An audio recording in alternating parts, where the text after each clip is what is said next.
serious? Hey Reddit, what's something medically cool unique about your body? I used to donate plasma and was told I have some sort of super measles immunity. Apparently this is usually only found in people who had measles as a child. They tested my plasma a bunch of times and then asked for my consent to turn it into medication for people whose immune systems are too compromised for a traditional measles vaccine. It made me feel like a mini superhero. Edit. I just returned to Reddit and saw this. Whoa. Thank you guys for all of your kind words. That means the world to me. And thank you random stranger for the gold. 3.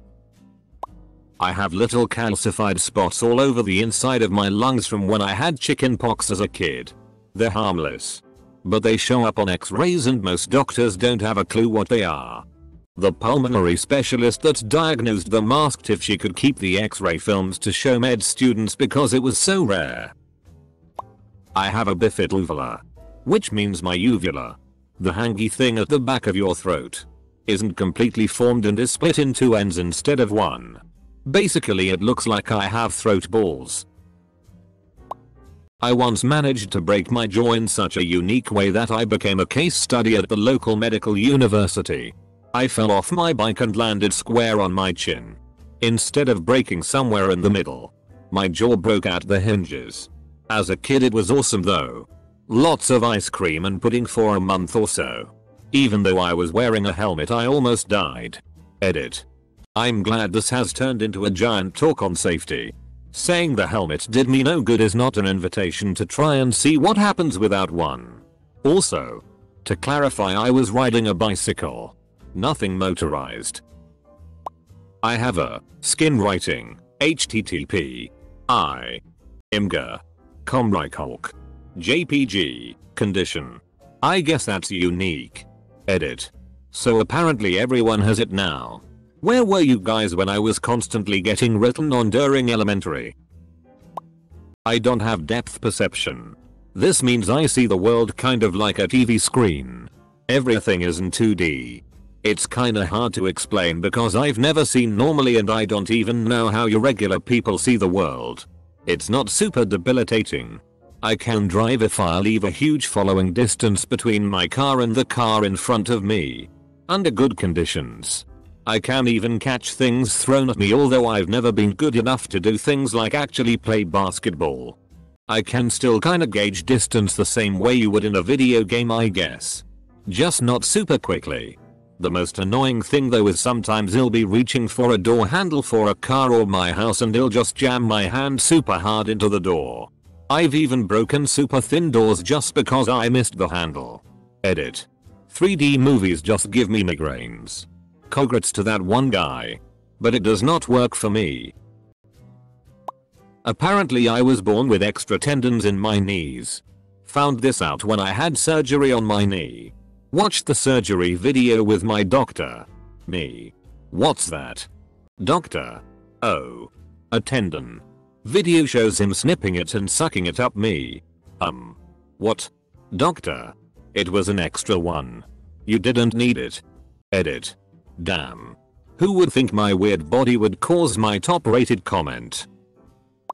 Hearing loss. I was diagnosed when I was 4. Turns out aids cost a lot more than glasses. My current ones actually have a Bluetooth connection to my phone so I can listen to music while it's in my pocket. Edit. 8 hours later and exactly 4,000 upvotes. Finally my disability does some good. I've posted before on AskReddit. I have JME. Juvenile myoclonic epilepsy and my seizures are synced up with my period. Yup. So growing up it took us like 2 years to figure out why my period symptoms were so bad and included bedwetting whenever I started my period. Turns out it wasn't bedwetting. It was grand mal seizures in my deep sleep. But only the first and second day of my period. Are the wonders of the human body. I have leaky blood vessels in my legs. The tiny drops of blood that leak out kind of make it look like I have a mild sunburn on my legs. It's called Schamberg's disease. Sometimes I like to tell people that I have a rare, incurable disease. They automatically think it's something tragic. But nope. It's just leaky blood vessels.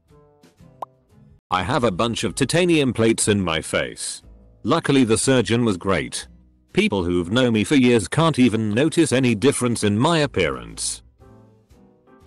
Not to brag, but I have an undescended testicle, which resulted in me getting a prosthetic ball when I was 16.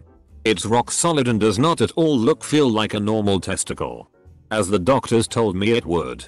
In fact, 10 plus years later it's always uncomfortable and I wildly regret it. All it did was made girls ask what was wrong with me. The complete adverse impact of what I was looking for. Thanks, doctors. I'm 31 and on my third pacemaker. First one was placed in 2003 when I was 18. I've got a cool scar, and you can feel the battery under my skin. Also, I travel a lot, so I have to carry this handy card with me so our foreign equivalent won't make me go through the metal detectors. Edit. Thank you for all the questions and comments. You guys are all awesome. When I was a toddler I had a hernia and my intestines went into my ballsack making my balls humongous. My dad was changing me one day and noticed it and thought I don't think they are supposed to be that big. So I was a big bald baby for a bit. My sweat is corrosive. I can rot the back off a cheap watch in 4 months. My watch and jewelry are titanium. 2 of my 3 children are likewise afflicted, but not as bad as me. Inverted nipples. They go in and out and originally made me so insecure I wouldn't be naked in front of people until 19, but people seem to love it. I'm not looking to correct them either. I have pectoral aplasia, or Poland syndrome as some may know it. This means I was born without a pectoral muscle on the right side of my chest. A quick Google image search should give you a good idea of what it looks like. Tried surgery that took tissue from elsewhere and put it in my chest, but the minimal gains were not worth more painful surgeries and recovery times. I'm happy to be as nature intended and the right person will come to me. In the womb my 13th and 7th chromosomes switched places. Doctors say I should have had Down syndrome, but I ended up just being your run-of-the-mill awkward boy. Take that, DNA.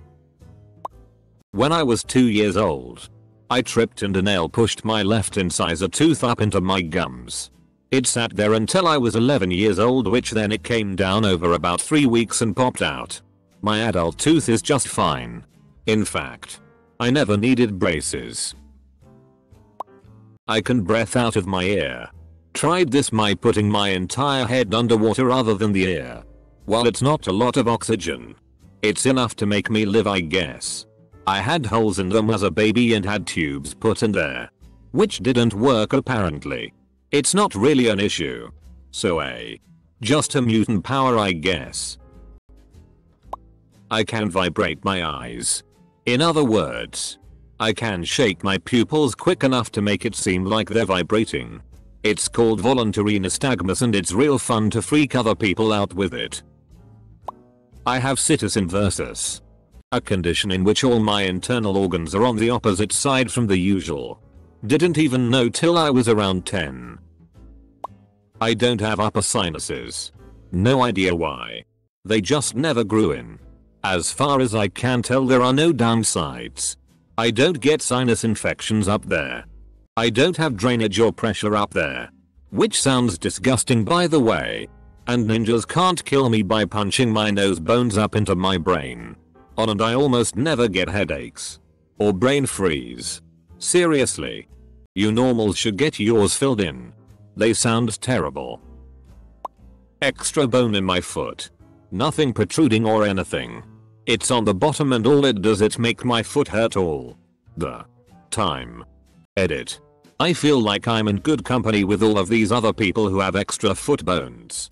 Weird but comforting.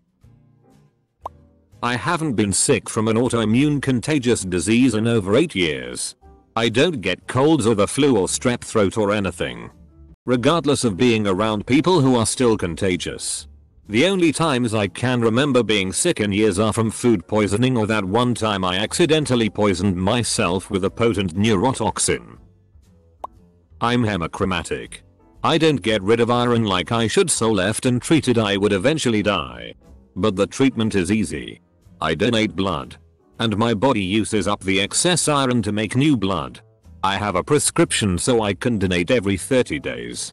I have a huge collection of those free t-shirts they give out for donating blood. One rib on either side of MX chest really stick out weirdly so you can grab onto them from the side. I have ulcerative proctitis. You've probably heard of ulcerative colitis, but my condition only affects the first 6 inches of my anus. As such, I have to take a suppository nightly that puts a thin coat of wax over the inside of my butthole so I don't shit blood. What's cool about that? Well, farting when you have wax in there is a very delicate procedure. So after years of doing this, I have incredible control over my farts. I can change pitch, intensity, loudness, and all of this insanely easily. My asshole is like a finely tuned machine, and farting for me is like creating a symphony. I'm late to this thread so probably won't get noticed. But I have 92 chromosomes, 2 complete sets of DNA, effectively making me a chimera. I'm not sure how unique this is, but my sew and I discovered a spot on my back that, when it's pressed, makes me have an orgasm. In my middle back, just to the side of the spine. When I was about 2, I fell onto a tent pole. Falling, the tent pole scraped the roof of my mouth, and now I have a hollow gap in the roof of my mouth. When I was a baby, I was born prematurely due to the fact I had 3 fully developing lungs inside me.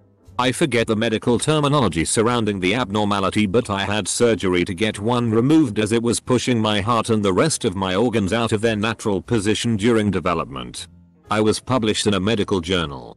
Afterwards, the doctor told my mom I would have stunted growth. I'm now 21, 6 feet tall, and a college track runner. It isn't until I start to think about it that the left side of my chest feels slightly hollow compared to my right. If anything, I am blessed to be healthy. I am part of what is referred to as the sleepless elite. In a nutshell, my brain body only requires 2-4 hours of sleep each night. I average about 3-5 hours a night because of farm work and a full-time job, compounded with my powerlifting and marathon training. And I wake up ready to go the next day. My dad is the same way, so we don't know if it was just conditioning as a youngster that made me like this. But several sleep studies and neuro panels have been shocked at my cognitive and physical functionality with little to no sleep over long periods of time. I get a lot of things done. And in 2017 I've been able to read 6 books in my extra time. I have pins in both of my hips from when my femur just started slipping out the socket at 11 years old. It's called slipped capital femoral epiphysis. I was not obese nor was I a male, the 2 main risk factors, and we still have no idea why it not only happened in one hip but the other as well. After I had brain surgery, my surgeon used some dog bone to help patch my skull back up. So I am part dog. Don't know what breed. I have something called dermatographic urticaria, more commonly known as skin writing, which means whenever I move something rough over my skin or it gets scratched, that area becomes inflamed, starts a burning sensation, and goes to a paler color than my skin. It can last from anywhere between 1-10 minutes for me. I used it for my werewolf costume one year for Halloween fall. It freaked people out. I have spasms of the esophagus that sound similar to a dinosaur battle cry. Specifically pterodactyl. Super fun. I have an area on the side of my thigh that's always numb. I can't feel pressure, but if you pinch it hard I can feel pain. It takes more pain than normal to feel it. It's impervious to temperature. I put an ice cube on it and a spoon a friend held over a lighter on it and I didn't feel a thing. I can also flex my tongue so it looks like a butt in the center. Never met anyone else who can do that. I had a brain tumor and had to have my amygdala and hippocampus in my right temporal lobe removed. I have short-term memory loss and have trouble displaying and recognizing emotions, but also don't really feel fear anymore. I was born with my 9th chromosome inverted. This is the most common genetic abnormality in humans, and usually comes with no symptoms at all. In my case however, it caused me to be born with an intersex condition, which means that my body has some male biological characteristics and some female biological characteristics. I was assigned female at birth, but my genitals are atypically developed, heavily masculinized, because my body produces too much androgens, male hormones, for what would be considered a typical female. It also caused other things like facial hair, excess body hair, horrible, painful, atrocious periods. It's not a known condition, so my doctor just calls it sexual development disorder due to inversion of chromosome 9. The only other person I know who has it is my brother. Sir. Most people born the way I am are made to have surgery to remove their offensive genital organs to make them look more like their prescribed sex. Cutting off the clitoris or removing internal testes if present is common. This is done to infants and children, and it's legal in every country except a few. I was one of the lucky ones and had no surgeries. It's f***ed up. I have a condition called hidradenitis suppurativa, which causes boils to form on the axillae. That's not so cool. But what is cool is that they form little sinus tunnels on my skin, so I can wear piercings without ever getting pierced. My left hand smells of garlic even though I don't eat or touch garlic. I can lucid dream pretty much on command whenever I sleep. I can also force myself awake if I don't like the situation of a dream. You Jonah Wuna. My eyesight is so exceptional that I was the subject of a medical dissertation when I was a kid and was the subject of 2 studies. My right eye is essentially better than perfect, and I had to retake an eye test thrice because I produced better scores than they thought was possible. My left eye is bog standard perfect vision though. Hey people. Late to the party, but I've got something nice to share. I have bone humps, or however you describe them in English. Basically humps of bone sitting on my regular bones. I have them all over my body. Most prominently near my knees, but also on my collarbone and my fingers and lots of other exciting places. They are not dangerous and they've stopped growing when I did. I've had some on my legs taken off since they restricted some motions, but otherwise I'm good. Pics can be provided tomorrow, if anyone's interested. Edit. Here you go people. It's kinda hard to show them clearly, because they are mostly embedded under skin muscle fat, but this is one on my right knee that is kinda visible. It's not the largest, but one of the larger ones. http imgur, uopdf. In 7th grade football I got hit extremely hard and my helmet slid down and the face mask slammed into my Adam's apple and split it in half. To this day I cannot be choked, and can chug a liter of water in under 5 seconds. My esophagus just moves all around in my neck. I'm cross-dominant. I initially thought it would be more common than being a lefty, but it's apparently less common. I do certain things left-handed, writing, drawing, eating, and certain things right-handed, throwing, grabbing. Some things are either brushing hair or teeth, cooking. I'm also left-eyed and right-footed.